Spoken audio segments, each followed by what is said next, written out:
What goes on, ladies and gentlemen, boys and girls, basketball fans around the world? Welcome to From Half Court for today. I'm Sean Murphy, joined by Marquette's movement shooter and my friend, Troy Sergey. Troy, it's good to see you, my guy. How are you doing today?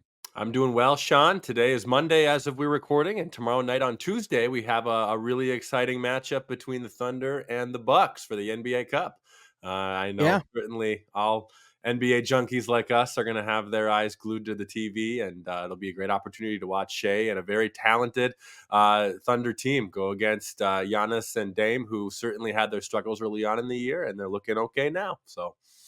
Yeah, no, they're looking dominant. In fact, I think Giannis, he said a couple of weeks ago that he realized that there's a realistic chance that he could never win MVP again in his career. And I think that kind of lit a fire under him. And I think we're seeing Giannis play the best basketball of his career. Not I agree. only is he, getting to the rack, in a way that we've just seen Giannis do for years, but on top of that, it's the improved shooting, even his mid-range shot, like, Giannis has gotten to a point where you can pretty much say he is a good shooter now. Not necessarily like a great like three-point shooter yet, but he is getting better in that department. It's the defensive plays as well. That block that he had in the semifinals game against Atlanta was one of the best blocks I've seen in years. Probably the best block since the block by James in game Yeah, 7, yeah, right? yeah, it was. That So was great. That was just a great game in general. I mean, the Hawks did play competitively, but, the Bucks just simply, had a better roster, I think, and had more to play for maybe. yep. And, and I think honestly, if you're looking at the NBA, like, they have to be relieved that they have someone other than Jokic in the MVP conversations, because Giannis would actually be, pretty excited. Troy, I have some breaking news about the Pistons that's starting as of this podcast. It's not Okay. really major, but it ties to what's happened over the last couple of days. So, the Detroit Pistons, they waived Paul Reed the other day, Mhm. and that sparked, speculation on what the Pistons could possibly do. And essentially, like when they did waive Paul Reed, they were under the salary floor. Part of the salary cap is there's not only a cap of how much you can spend, there's also a floor of how much you have to spend. And so the Pistons, after waiving Paul Reed, were $1.4 million dollars under that floor. So they either had to sign someone or make a trade. This sparked speculation across Pistons Twitter, myself included, of what they could possibly do with the trade deadline being right around the corner. It only felt natural that a trade could have been imminent. What they ended up doing was they signed Javante McCoy, a player on the Motor City Cruise, and signed him to an NBA contract for that 1.4 million. Well, Troy, it's not even it's not even like 24 hours later, and almost immediately they have waived Javante McCoy. Now, you would look at this and go, why in the heck would Detroit do this? Well, this maneuvering that the Pistons have done has gotten them an extra $4 million dollars in the salary cap. And so this is Trajan Langdon's way of working and maneuvering the salary cap, keeping the roster spot open. I still think they're gonna have to at some point get to that floor. So to me, Troy, this is only opening up their cap space even further. And now not only are they the team, the only team in the league that has cap space, they have even more now. And so, Troy, what do you think about, like, because there's been talks about like what potentially the Pistons could do. Just to name a couple of names of potential players that the Pistons have reportedly been interested in. One is Nikola Vucevic of Chicago, who is having one of the better seasons of his career. A stretch five would, really bring a five-man out offense to the Pistons. Another player, funny enough, Kyle Kuzma of the Washington Wizards, from Flint, is a dynamic scoring wing, has won an NBA championship, would certainly be a plug and play in multiple positions. Do either of those players interest you? And now that I've told you about some of that maneuvering that has just gone down, what are your thoughts? Yeah, a lot there. My first thing is, are you telling me that I watched Javante McCoy highlights for nothing today, That Sean? is correct. Yes, he is gonna go right back to the Motor City Cruise. Yeah, no. That is 100. They I mean, honestly, they probably explained the situation to him of like, "Hey, here's what we're gonna do. You're gonna get like $1.5 million out of this, but like you're it's gonna sound like you're on the team, but you're not." I Yeah, mean, Troy, I'd take that deal. I don't yeah. know about you. I think it would be a certainly good deal. And just kind of going back to your, original question there of, what does this look like? Is man, I guess in the modern NBA, you can try to be sneaky, but certainly stuff like this are possible for just salary caps and just everything that goes into the modern day NBA with salaries. And but going back to your question too of looking at the two players you talked about, man, I think Kuzma is a dynamic guy. I think he's a bigger wing that plays I think that four position and three pretty well. I certainly think that Vooch though as a stretch big kind of a very much of a stretch four that primarily plays a lot of behind the basket right of below, and I think his post game is primarily a lot of how he's able to score. I think that would be something that would be nice for this team to have, especially a stat that you told me earlier, or just a fact that you told earlier that I guess I didn't put together, was that the Pistons only have two big guys right now. And to expand that off of, I think a Nikola Vucevic would be certainly something that I would be looking into. I'm not quite sure what they would be looking for, but Kuzma's tempting. But I guess Vucevic to me is someone that I would look to a little bit more of gelling with this team. And I think what you get on both sides of the court is primarily what I would want out of him. Yeah, I would agree. I think not only can you get Vucevic at a better deal as far as what you're trading for, I also just think Nikola Vucevic, like you said, he just fills a need that this team has. Which, listen, the league is going towards the 3-point shot, whether you like it or not. At the very least, in the short term, it is. And we'll talk about that a little bit more later because I do want to have the talk about the ratings and things like that. But when you talk about what makes this team better, what helps with spacing and like what would help a guy like a Cade Cunningham? I think Nikola Vucevic fits seamlessly. And on top of that, like is he a great rim protector? No, but I would argue he's going to give you more consistent rim protection than what you've been getting out of your starting five spot thus far this season. That's a And win. also, if you're still able to hold on to Jalen Duren, I think this, for a lack of better terms, would be the light that's lit under his ass to, like kind of kick it into gear and to realize, hey, your spot in here is not necessarily permanent. So for me, this is one of those situations where, like I think the Pistons certainly have a lot of options. And I think when you look at what, they're going to do, over the next couple of months, it's certainly going to be interesting because, like we've talked about before, the Pistons are a team that need to acquire assets. So one potential avenue that you could look at as well is, freeing up that $15 million in cap space.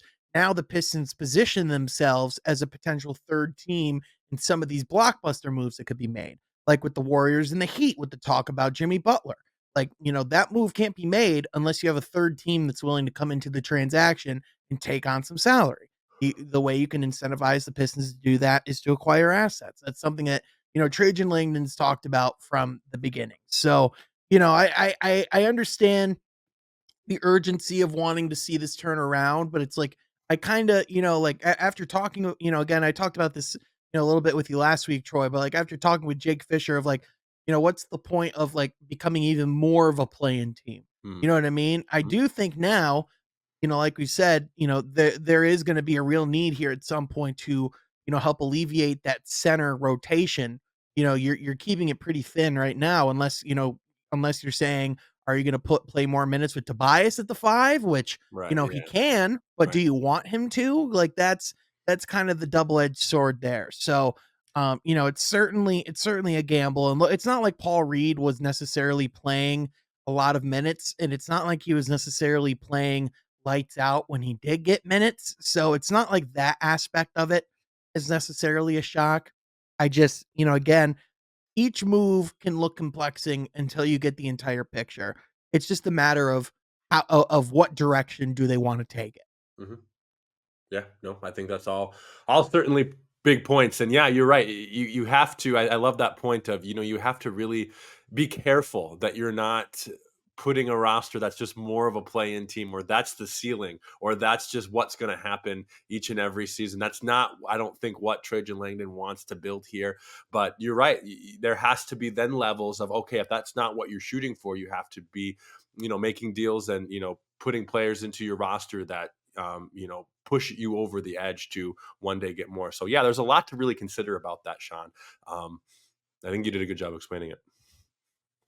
Yeah, and I just think the other aspect of it as well is when you think of the big picture, like each team wants to, each team's fan base wants to be involved in trade season Hmm. in some Yeah. major way. That let's be honest, that's what's most fun, Yep. right? But, Yep. I think the other thing you have to consider is, teams like Cleveland are able to go and trade for a Donovan Mitchell because they take the time and stock the cupboards and get things prepared. Oklahoma City, whenever, they decide to spend this plethora of assets they have, they're going to be able to have done so because they've been patient and they've built this up. Right. Whereas, let's say the Pistons make a move now for a Kyle Kuzma and they trade, semi, significant things, and then another star comes available that, let's say, like Devin Booker's like, I want to go to Detroit. Oh yeah, we'd love to make that happen, but it's like you go and you look in the wallet and it does like that call, like like, "You ain't buying a meal tonight. It's ramen and that expired can of SpaghettiOs. Those are your options," you Yeah, know? yeah, yeah. No, that's definitely true, Sean. And you have to, certainly, with how deep this league is, you have to be careful that you get the right star or you get the right piece, and timing is key of that. And it might take a couple struggling, stretches in the process to get that. But yeah, you can't be putting all your chips in a basket for like a Kyle Kuzma at this point. You have to be very, very smart. But again, Sean, I can't stress this enough. I trust Trajan Langdon, right? I trust this era of Detroit Pistons basketball of getting the right guys at the right time and the patience game. I mean, even just this little thing we talked about 10 minutes ago with, the Javante 1.5. McCoy. Yeah, yeah, yeah, McCoy, You already forgot his I name, already forgot Troy? his name, Sean. Yeah, when you said he's gone, I had to clear it out of the head, and now it's gone, and now you had to bring it back. No, so what I'm trying to say is with that is, that's a strategic move. Not your casual NBA fan would understand how that's going on. Even I needed you to explain that to me, how that was working. So, there's a lot of tricks in the bag that you have to have as a GM. And I only knew that because I saw it I saw it on Twitter from someone like Keith Smith. So Right. I'm not gonna act like I'm, like this is for the salary cap nerds. And I Mhm. think this is just a prime example of Trajan Langdon is a nerd. Yeah. And you know what? Sure. That is an endearing term, especially when you're talking about a president of basketball operations. And listen, we've seen a lot of salary cap mismanagement in Detroit over the last decade plus. So, to be able to have someone that has a firm grasp because, again, Troy Weaver did a lot of the ugly work of giving us cap space, but it's like, we've talked about before, you can have cap space all you want. It's how you use it. It's Mhm. like, oh, cool, you have cap space, but you went and signed Ben Gordon and Charlie Villanueva as your two stars. Oh, you have cap space. You went and signed Josh Smith, and now he's Yeah. gonna be on your salary. Oh, we got cap space, but you signed Andre Drummond to $100 million. You know what I'm Th saying, those Troy? those wounds are still fresh, man. Uh-huh. It's been Yep. over a Not decade with some of them. It's been over a decade for 2 of them, but they're still fresh. to name names or anything, but like, Yeah. um, speaking of Motor City Cruise players getting called up and reassigned, Bobby Klintman, in his journey to recovering from his calf strain, has been assigned to the Motor City Cruise. And this is a major step in his rehab and his development because he can finally now start moving toward playing some basketball. If he's being assigned there, it's so he can play basketball. And that's exactly, what he needs to be doing. I'm not sure how much exactly of a conversation this is, as much as, this is an update, but, Troy, just at the very least, this sets him on the path of at some point debuting for the Pistons. With the current trajectory they're on, I don't know if it's guaranteed that he debuts this season, or not for the Pistons if he just plays for the Crews, but nonetheless, I mean, if he can replicate anything that he did in the summer league level, in the NBA level, he is certainly a guy that can play in this league for a while. Yeah, yeah. He was a guy, Sean, that we really talked about a lot in the summer league. And I remember a bold take that you made of, hey, there's a chance if healthy, which again, we have not seen, but if healthy, he's a guy that could certainly compete with minutes with the Ron Holland. I mean, again, different positions Mhm. and things like that, but at least guys who are NBA ready. And I think that was the big thing that you saw out of Bobby is that, he's going to be ready as far as the talent and his upside. Certainly, he's going to need those reps in the G League, especially coming after an injury. I mean, injury plus rookie, yeah, you're going to need a lot of G League reps to be ready to get yourself into basketball shape. But as far as talent is there, the talent we know the upside is very high, and that certainly now even a year, even if he misses the year in Pistons basketball, those reps in the G League, the right working with coaches during the summertime. I mean, fall time 2025, I mean, he could seriously be a big rotation piece in our roster. Just have to Yeah. wait and see how it plays out.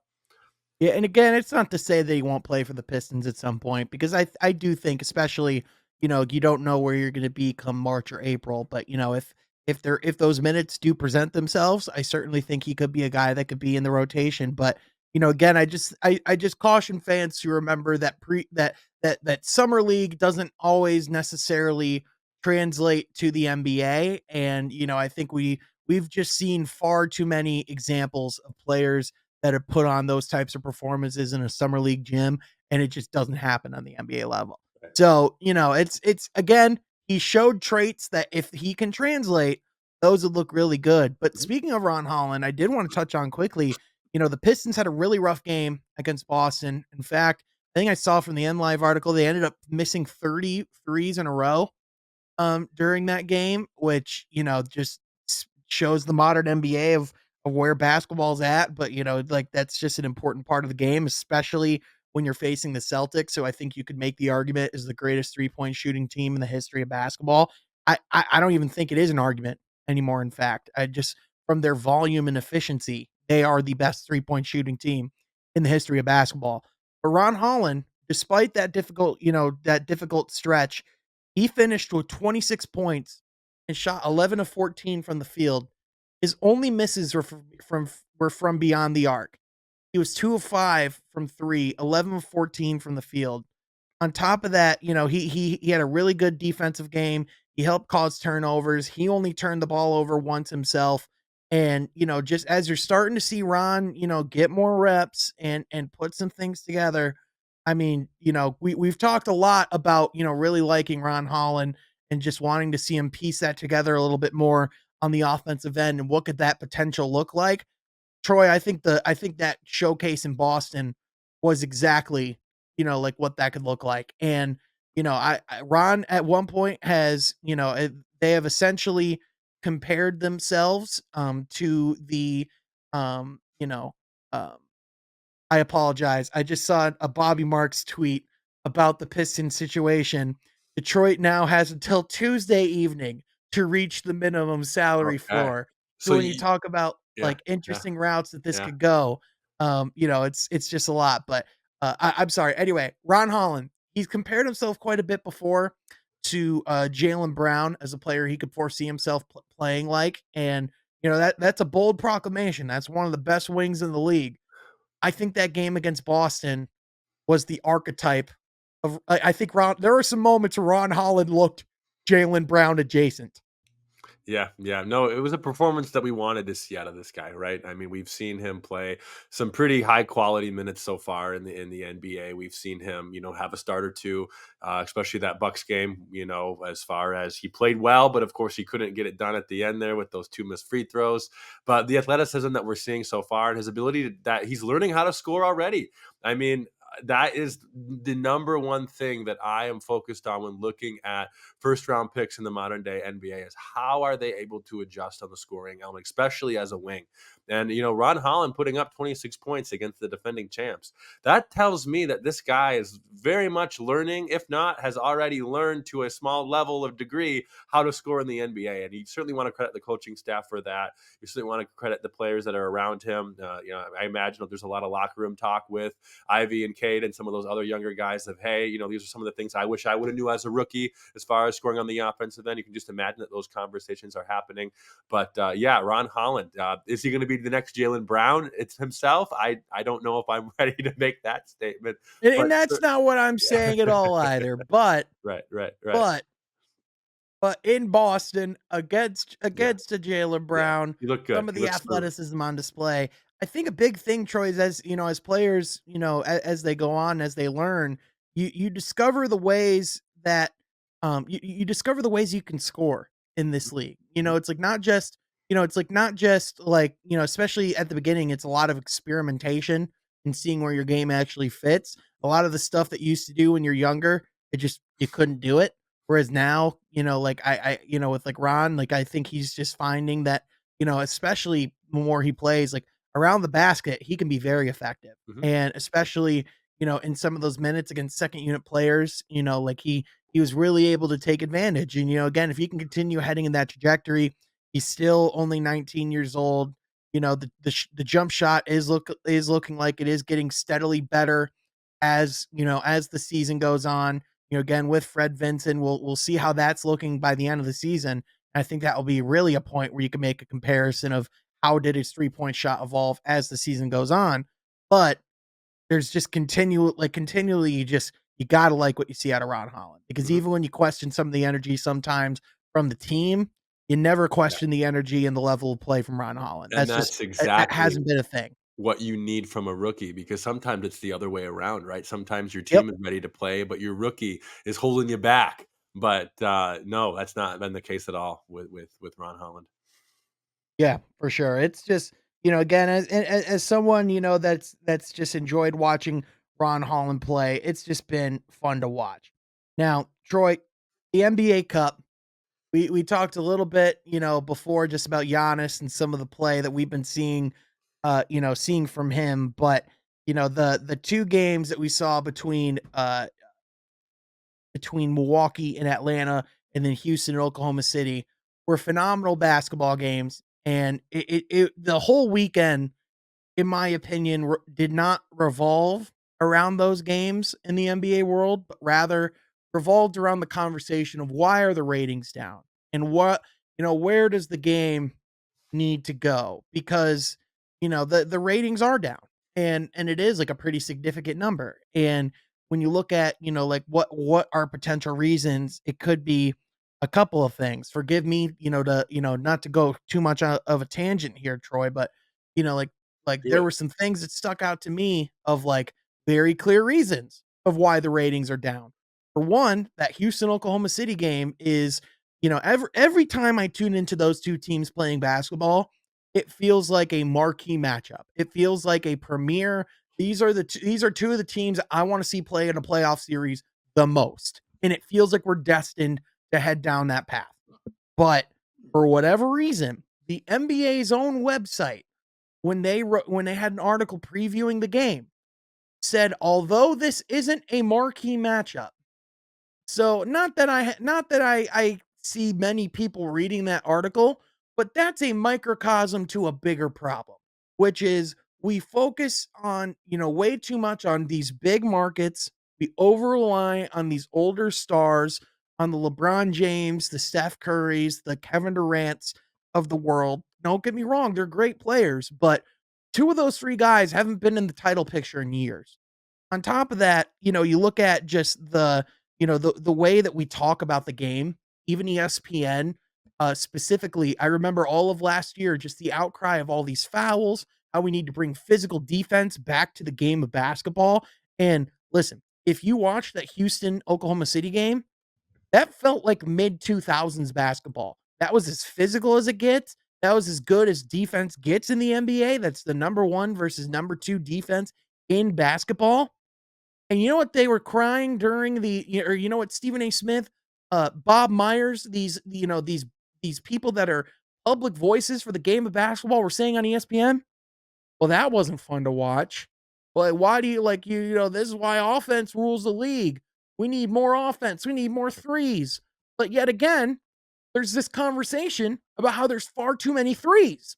Right. So that speaks to another problem that all we do is complain about the game, complain about the product, when in reality, if you actually watch the game, if you take off the nostalgia blinders, the product's the best it's ever been. Right. From the talent standpoint, from a depth of from a depth of talent, the amount of teams that are competitive, parity, just everything from top to bottom. If you are a diehard basketball fan, this is the best that it gets.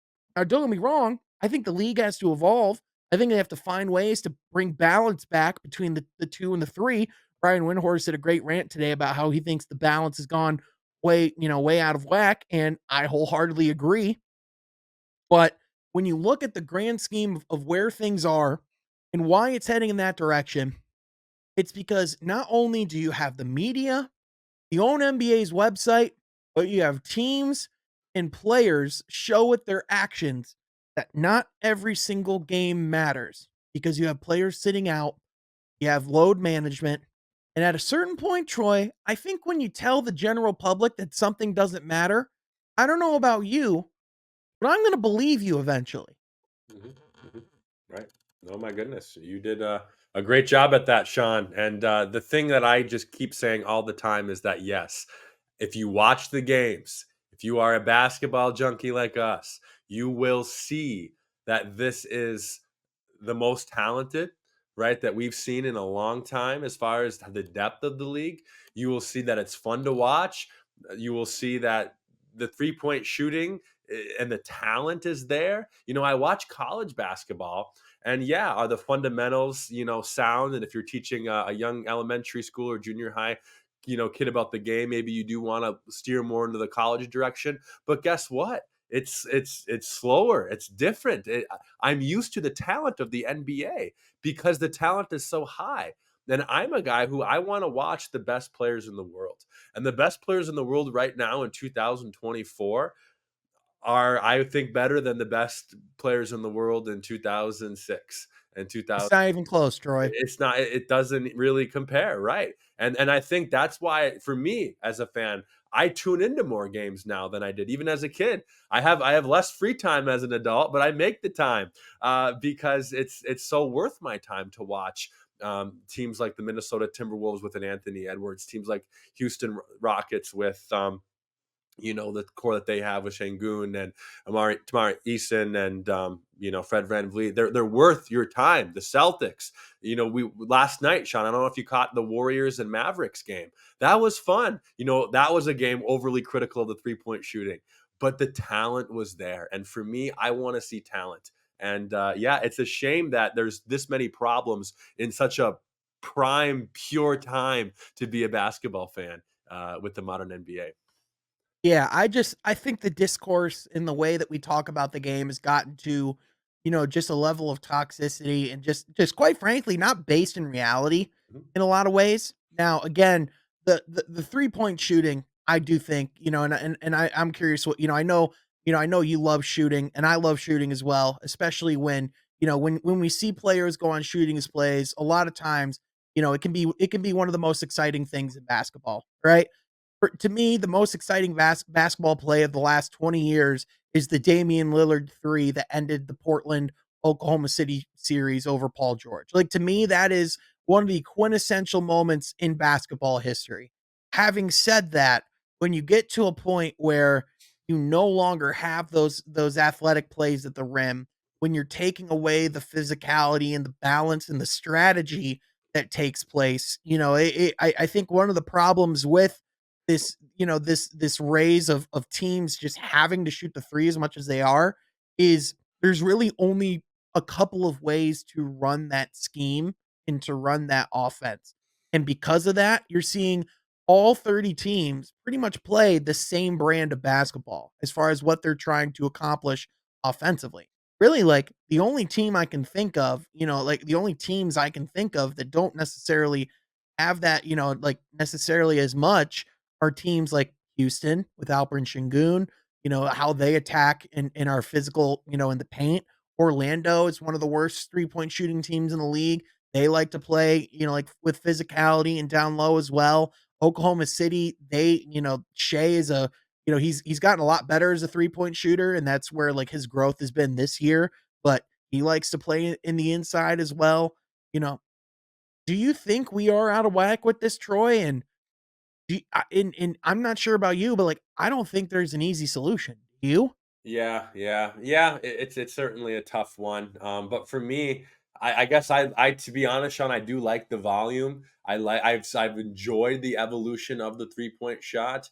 I although compare it to a decade, yeah, maybe it has in some ways gotten out of hand. But when you look at the progression, none of that happens overnight, right? It's a progression in the NBA of how the 3 point shot is played and how offense are designed of what do you want out of it. Do you want a layup, you want a 3 point shot, you want a mid-range shot, how offense are designed.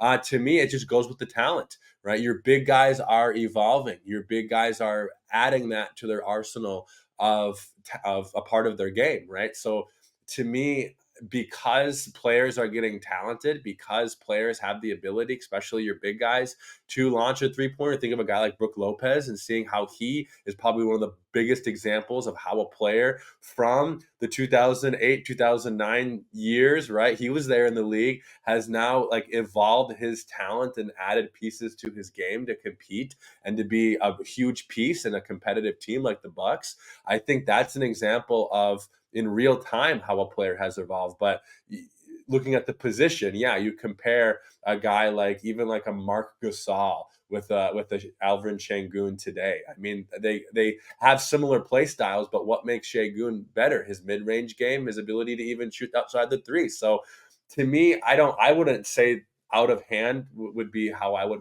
want to label this modern NBA, but strategy has to change with talent that you have in house. And all I can say is it's not going back, right? It's not going back to Mhm. the 2006 era or even the 90s era. What we have is only going to evolve from here. It may look different, but when you have guys like Wimby in the league too, especially our big criticism of Wimby is that he might take too many threes, but I guess he's talented. He makes them. He doesn't make them probably as much as he realizes, but he is making them, Sean. And teams then have to Yeah. put defensive schemes into place to then stop him on the offensive end. So, yeah, for me, when talent evolves, you have to evolve your strategy. Yeah, no, I agree with that, and I think that is what to your point, that is why we're seeing the boom in 3-point shots, but I think where, like, when I look at, just what this team specifically, the amount of threes that they're shooting or and just how much like, one thing that can't necessarily be denied is the fan like, this is something that is an issue from the standpoint of ratings are going down, Sure. right? And I think the general public, even though, like, like, I think everyone can recognize and appreciate the greatness of the shooting and can be impressed by, by that volume. I think something that, you necessarily can't deny is it is turning fans away in that sense. And when you look at, like, I think in some cases, like, it's not too bad, but, like, just to give you an idea of, we had, the other day, like, we had a team shoot 54 threes in a game. The Warriors shot 54 threes, like, in a game, like, that's like, that at what point does it when it's almost every single possession, they're just coming up the court and just pulling up from beyond the arc, like, at what point is that not a problem? Sure, but at what like how does the league step in to this, Sean? Well, I think you're looking at a point where, you've seen in the past where, like with rule changes and with, things that we've seen for, the game evolving, like I think ideas that have been thrown out there is, do you take away or do you decrease the amount of room you get for a corner three? Do you necessarily take the 3-point shot and move it farther from the basket, just because we're getting more skilled as shooters? Do you make it go the full 30 feet away? from the basket. Like, those are just a couple of things that come off the top of my head. Now, I don't necessarily think they're practical. I don't think they're actually going to happen anytime soon, but I do think this is like something that the NBA is going to start talking about because again, like you said, we're not going back as far as, as far as the talent of shooters that we have. And if anything, we're only going to keep going forward, right? Yep. So, I just when you talk about like basketball is a sport that has evolved a lot since its conception, and like I don't think a sport is ever fully done evolving. So, I'll be interested to see what possible rules are brought forward. And I think another thing to look out for as well is how could we possibly see this come into effect? For example, in the G League, in minor leagues and a lot of sports, Yeah. they use that as a platform to experiment and play with new play with new rules and try them out before you bring them to the professional level. So I'm interested to see if in the next couple of years we could potentially see this, in the G League. Right, right. So Do you remember a couple of years ago, Sean, watching the Grand Rapids Drive with Sekou Doumbouya, and the NBA was testing out the one free throw that counts for 2 points to see if that would speed up the game. And clearly, that hasn't made its way to the NBA, but that was unique to watch in person of a totally different rule that we've never seen before and get experimented. So, yeah, as far as the 3 point line, that would be certainly interesting to see tested out in the G League. uh-huh. Now, Troy, can I give you the weirdest plot twist perhaps in the history of this podcast Let's for hear it. breaking news? Let's hear it. The Detroit Pistons have re-signed Paul Reed. Dude, I'm Now, lost. I'm lost. I'm lost. Give now, it to me. no, I totally get it. So essentially, they were able to bring back Paul Reed for cheaper. Is the long story short of it. Sure. So they brought him in, they waived him and they signed someone to meet that, minimum salary floor. I'm sure they explored throughout the league, maybe talked, see if there were potentially anything happening anytime soon. My guess is they didn't necessarily want to fully get rid of Paul Reed. They brought him back into the fold so that they could essentially save money, still have that salary cap room, but not have to pay them necessarily what they were. So essentially, they freed up a few $1 million in salary cap room and still kept Paul Reed. That's right. So, Wow. it's one of those things where if you're just looking on the surface, you're going to be super confused. And listen, I'll be candid. I'm going to be doing some more research about this as well after the pod. But when you talk about fascinating, just how fascinating the new CBA is and where we're at with the salary cap, this is how creative teams have to get to create cap space, man. Right, right. Do you still think, how we open this podcast, looking at potential trade targets and pieces, is that still on the table within even this week? I don't know. I don't know if it's necessarily this week. I think, like one of the reports of recent said that, they're expecting they were reportedly looking for a first round pick for Nikola Vucevic in Chicago.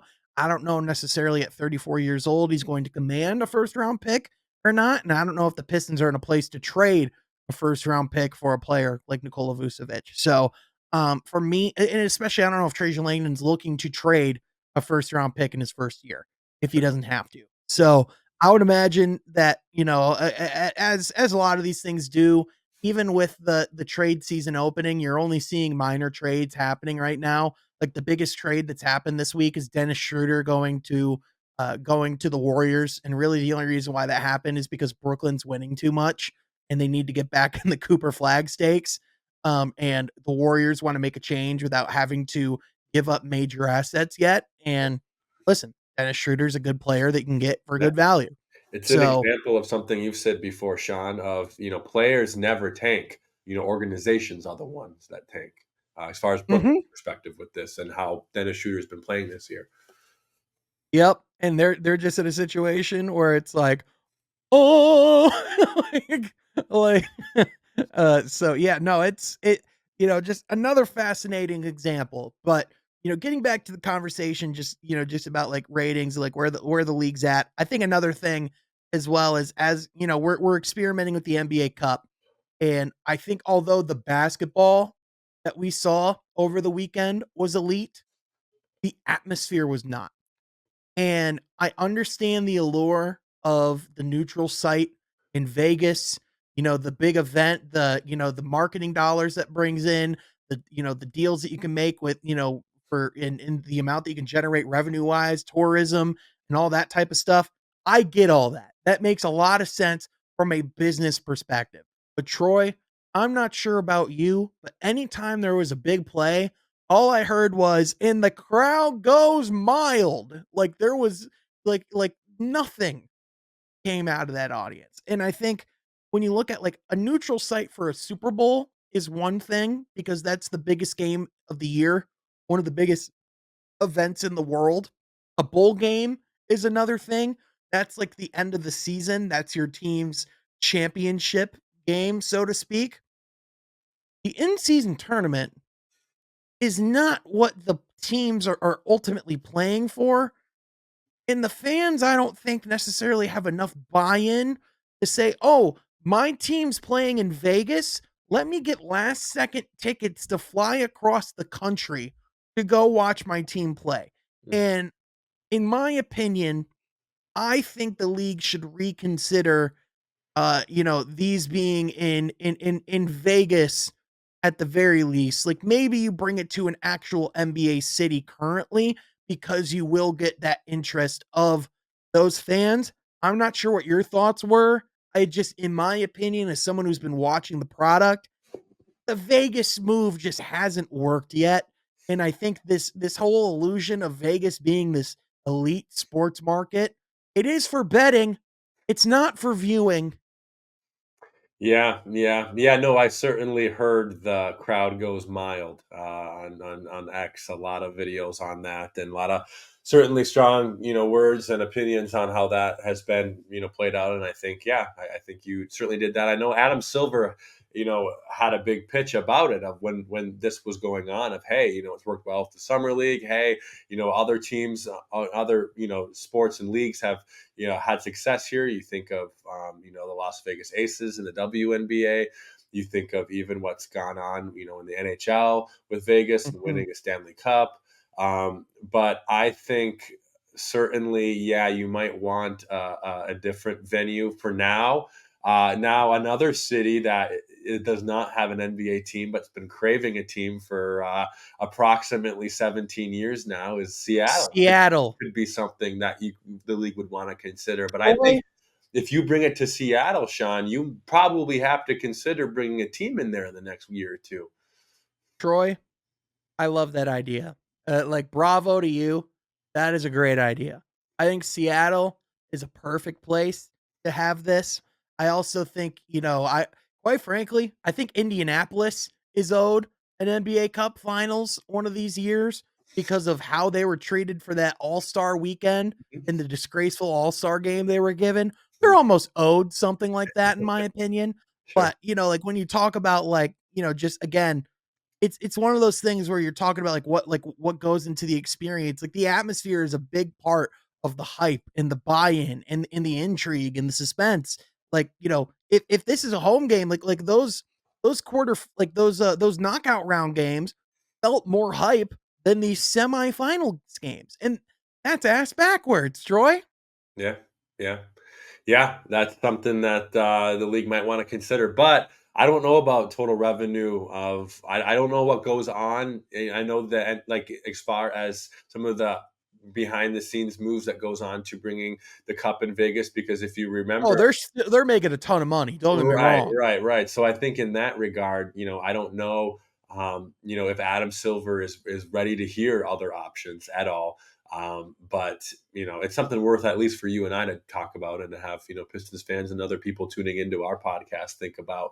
Uh, but yeah, I know even like this past summer, while the summer league was going on, there was like NBA Con, right? NBA convention going on Yep. in Vegas, and that brought in a turnout too. So I think seeing how well that went on in the summer, I think that's what inspired this to happen here in the midseason and towards the end. But yeah, it's going to be really interesting. I just don't know if Adam Silver's in a place to even consider other Right. options at this point. Well, and again, I also just think summer league's this inherently different thing as well because that's also more of an event in the sense that, you're seeing the team's rookies play in the NBA for the first time.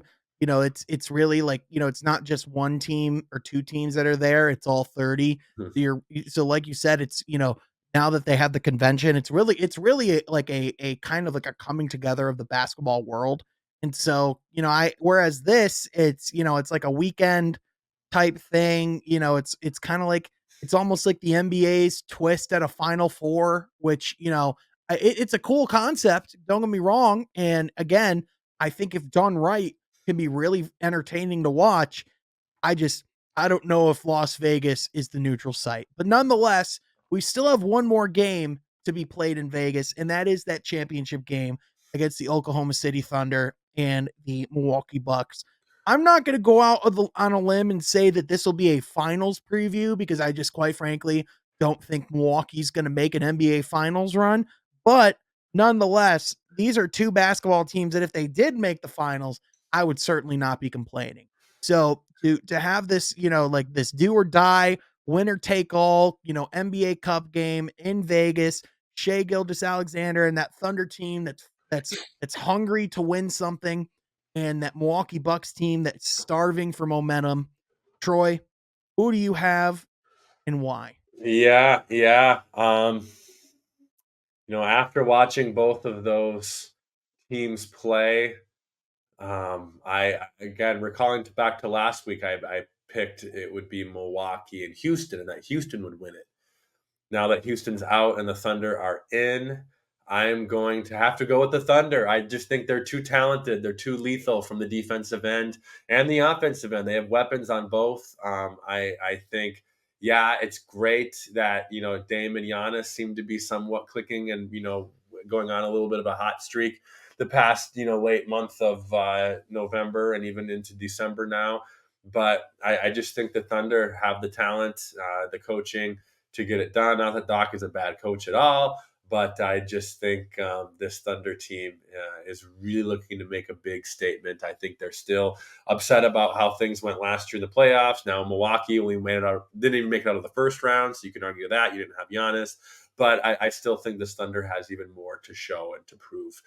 So I'm going to go with them.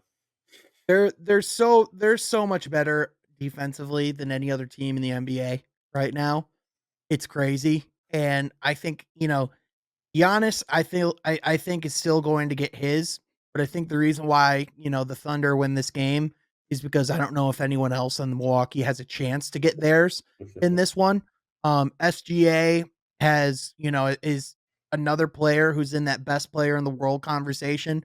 He's certainly top 3, top 5 in my opinion right now, just at his level. And then you throw in Jalen Williams, who is another all-star caliber guy. You throw in Lou Dort, who's one of the best defensive wings that we have. Alex Caruso has just been suffocating and has just been so effective for them. We've just seen now that Isaiah Hartenstein is in the lineup and is healthy. He probably had his best game as the Thunder on Saturday against the Rockets. I just when you look at the overall makeup of this Thunder team, like what's the weakness? Like Yeah, like there isn't one. And like the crazy thing is this is without Chet.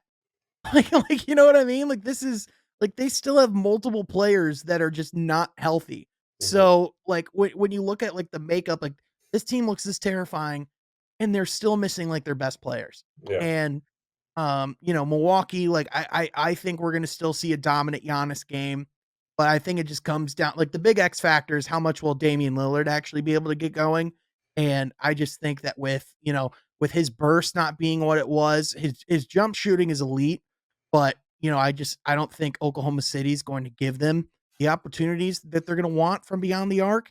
And a lot of the shot makers on Milwaukee are some younger pieces, that they're relying on to play pretty heavy minutes.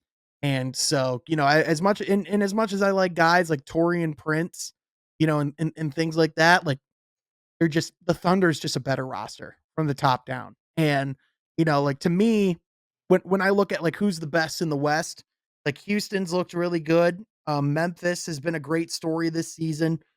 You can never count out Dallas, but like I mean, to me, Troy, right now, the Western Conference, it's Oklahoma City's world. everyone else is just living in it. Like, it's their conference to lose at this point, in Yeah. my opinion. Which is sad and shows you a team that you didn't mention at all is Denver, because of, looking at how they exited last year, looking at how, of course, they won the finals in 2023, but, and how they're, not looking like themselves of old. And, we've talked about that a little bit, but, looking at them of, hey, their window was so short. And that's my big point of all of this is teams' windows Mhm. are so short that literally season after season, based on even a 25, 30 game sample size of what teams have been putting out on the court, we teams can get moved in and out of that uh, competitor Hierarchy. hierarchy of who's favorites to win the conference and get to the NBA finals. And that Yeah. hierarchy is in that constant switch, and you have to capitalize when you're in that hierarchy. And I think I brought the Nuggets to prove your point even more, Sean. Yeah, no, for sure. And again, like with the Nuggets, we've talked about it a lot. I think a lot of it comes down to simply they were cheap, and when they did pay, they paid the wrong guys. And it's just one of those situations where it's sad, but again, Jokic literally had one of the best games of his life Mhm. the other day, and they Yeah. lost to the Washington Right, Wizards, right, who were right. losers of 16 straight. Yeah, yep. Yeah, Just no, that proves everything we're talking about. Mhm. Yeah, it feels it's starting to feel pretty similar, almost to, like, those, like, beginning Cleveland rosters where it's like, "Really? This is what you put around Jokic?" And Yeah. it's sad to say because it's like, guys like Jamal Murray we thought had, such a high upside, Michael Porter Jr., he was a guy who was seen as, a number 1 overall pick And before his injury stuff started happening in college. all champion. Um All Mhm, champions. mhm. And when they won the championship, they made it look easy. Now, part of that's they played Miami, but, and speaking of Miami, that's just another really fascinating situation because you have Jimmy Butler who, Shams came out and reported that, that both teams are willing to explore a trade. We thought it was pretty clear that Pat Riley was looking to get out of the Jimmy Butler business when he called him out in that press conference over the summer. But now it's looking like we're actually heading that direction. Some teams, and of course Jimmy Butler and his agency, they want him to play on a team that can win. Which breaking news, Jimmy Butler wants to win. Mhm. I don't think that's a Woj bomb exactly, but when you look at the teams that he has thrown out there, the Houston Rockets are on that list. The Golden State Warriors are on that list. Apparently, the Phoenix Suns are another team that he's mentioned a desire to play for. How would be my question because that's just Phoenix is capped in as hell. Yeah, right. But, I mean, Troy, when you start looking at, like, trade scenarios for, Jimmy Butler, there's certainly some fascinating ones out there. For me, I love the fit in Houston. Love the fit in Houston. The question's just gonna be who do you give up? Because when you talk about, that team plays such a gritty, style of basketball, they just need a consistent isolation scorer to put around Alperen Şengün. Right. That's pretty much what I just described as Jimmy Butler. Now, something we've talked about with what Houston has done with putting their salary together, and especially what kind of contract they gave Jalen Green this summer, is he someone that could be around this trade? Without question. In fact I think that would be the first major asset they'd be willing to put in there. And that was a smart move on the Rockets' perspective of, yeah, he's a good player, putting, quality minutes on the court, but in today's NBA, he's a very, very marketable trade piece. Well, and I mean, also, if we're just being honest about what we've seen from Jalen Green thus far, I mean, I just not to call, not to bash a player or anything, but objectively speaking, he's just not progressed.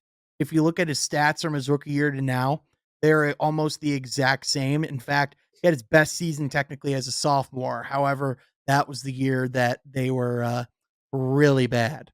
And, just looking now with where this team is heading, like it's very clear to me that, you have a budding star in Amen Thompson in the wings right behind him. He's a guy that you just in my opinion, need to give more of an opportunity to. So I could foresee him being part of the trade. I could see them trying to offload the salary of Fred VanVleet, give Thompson more of an opportunity to play the point guard, which I certainly think would be a really interesting move for this team. But again, just when I look at like Jimmy Butler realistic destinations, I mean Golden State, like you would just it would be interesting on like who they would actually give up. Like I'm sure, in the summer they wouldn't give up Pajimski to go get Laurie Markkinen.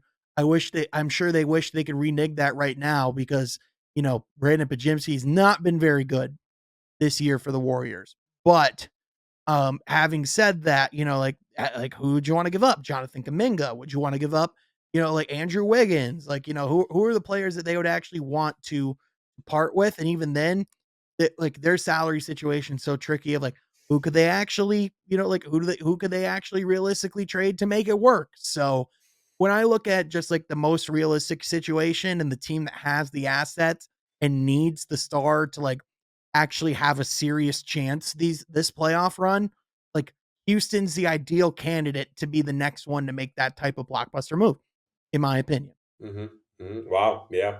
Yeah, any other teams maybe in the East that, would wanna market for a Jimmy Butler? That's tricky.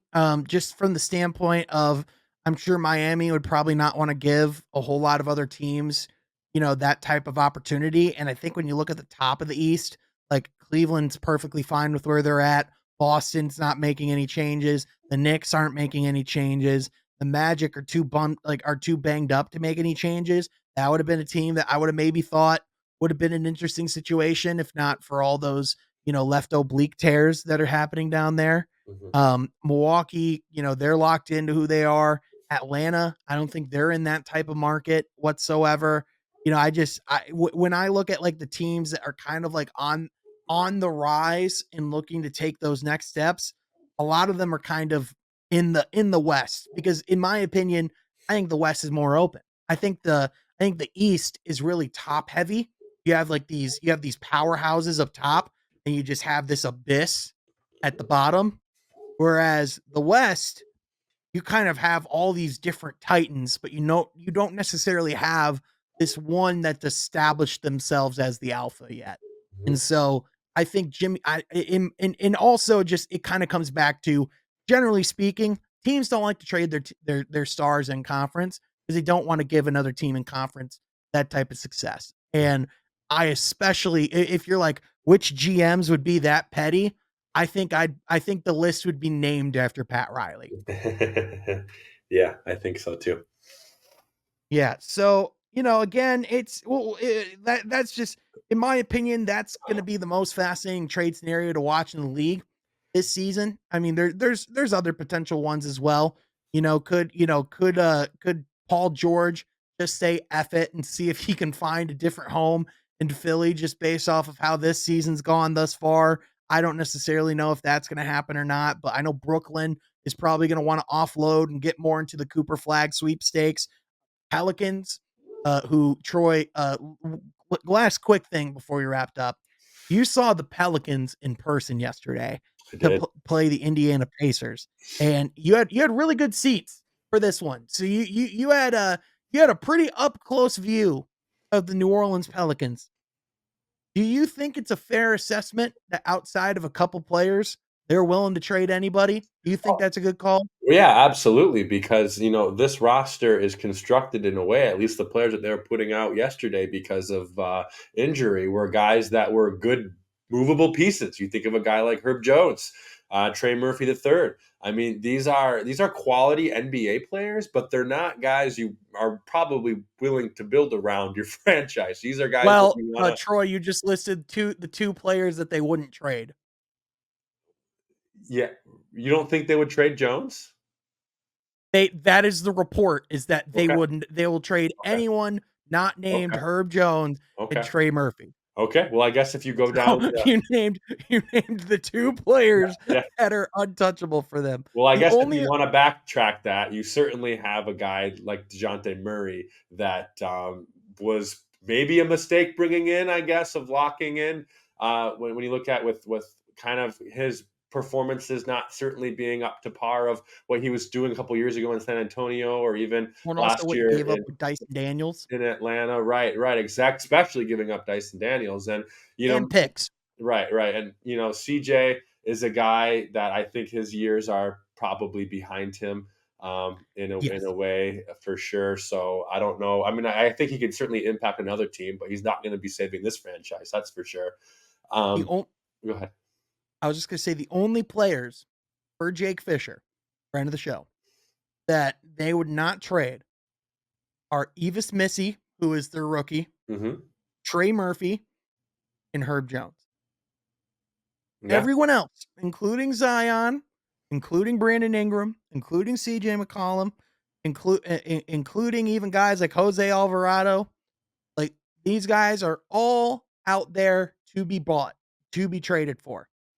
But I think the biggest indictment on the Pelicans and on this core and on this future is I think they are going to get half of what they would actually want for all of them. And And I don't that's even the know if sad there part. is a market for Zion right now. Right, that's the sad part about building up building your franchise around players that have not made it the ability to prove themselves, as guys that are worth the contracts that you paid them, right? And I think Zion's the biggest example of that. But Ingram, he's not on the court. You know what I mean? So when you're not on the court producing and your talent isn't, being there to be seen for the rest of the league, that instantly makes your trade market go down. And yeah, I certainly think they're in a tough pickle because again, you're right. These are guys that I don't think a lot of people are calling New Orleans. I think New Orleans is going to be the one calling the other teams, right? Of hey, what would you give up for X? No one's calling New Yep. Orleans begging them for CJ McCollum at this point of his career. No one's calling them begging even for Brandon Ingram. I don't think there's any beggars for Zion, as you've pointed. So that certainly puts them in a rough position. And we were even talking, Sean. Do you remember a couple years ago, before we knew who was going to get the number one pick, in the 2023 draft, which of course that was Wimby's draft, and we were talking about that slim chance where the Pelicans own, I believe, the Lakers pick back from the Anthony Davis trade, and there was that slim chance that, as well as New Zion, Orleans they'd was have playing Victor that year, Wembanyama. that they could get it. And imagine with a healthy, productive Zion, a healthy, productive Brandon Ingram and Wimby. I mean, that was a team that had the potential, again, if they would have landed him, to be running the West for years. And now they're in the opposite. They're actually probably going to be at the bottom in years to come. So to close out the show, Keith Smith gave a very good explanation as to as to what this all this movement that we've talked about that's happened. A lot of it during the recording of this podcast. Hmm. We now have a full written out explanation as to why the Pistons did what they did. Are you ready? I'm ready to hear it. So, Detroit didn't want Paul Reed at $7.7 million, which was the figure that he was at, $7.7 million, because the per day charge, which was about 44,000, was rapidly eating into their cap. So what they did was they waived him, which instead of having to pay him about 7.7 million, the dead money makes that about 3.9. So Okay. you're shaving about 3+ million of what you'd actually have to spend less on your salary. You sign Javante McCoy to fill that floor, and you sign him for like a fraction of what you were actually paying Paul Reed, and he's only going to be on the salary for about 4 days. Reed resigns on a prorated minimum contract, which will also probably be non-guaranteed at about 1.4 million. Now, what this all results in is the Pistons, instead of having 10.5 million to work with at the trade deadline, they now have 14. So essentially, they keep the exact same roster that they already had, but now they have more money to spend. Bingo. And so I know on the outside of looking at all this without the numbers, without the explanation, that it's confusing, that this to me, this is a microcosm of a system that has also probably gone a little too far with the salary cap. Like, I think it's gotten a little too hard for teams to make moves. Like, I like the pursuit of parity, but like at the same time, now just teams are getting a little too locked in to what they have.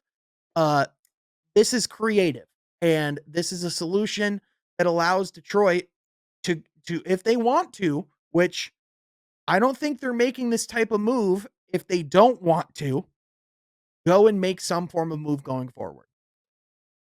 Mhm, mhm. And Yeah. that's all by the way from Keith Smith, who if you don't follow Keith Smith at Keith Smith NBA, he is a really, really, really good basketball reporter, knows the game, but also talks about it a lot from a front office perspective, which to me is one of the most fascinating aspects of the NBA world.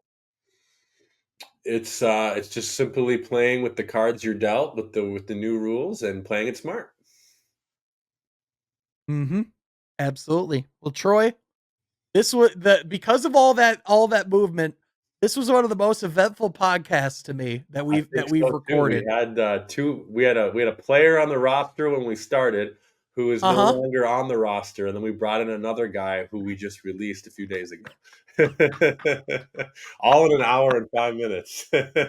All while sitting back and recording a pod. Look at that. That's right. Look at what happens when you listen to From Half Court. Well, Troy, as usual, my guy, thank you for being here, and thank you for listening and tuning in each and every week. If you like this video, be sure you like down below, subscribe to the channel so you're not missing any of the content. Also, be sure you follow me at Sean Half Court on all platforms so you're not missing any of the day-to-day content and coverage. Also, be sure you follow Troy Sergey at Troy Sergey 44 on X, so you're not missing any of his thoughts as well. But that's going to do it, folks. Thank you for listening. We'll catch you guys next time from Half Court. Be sure you subscribe.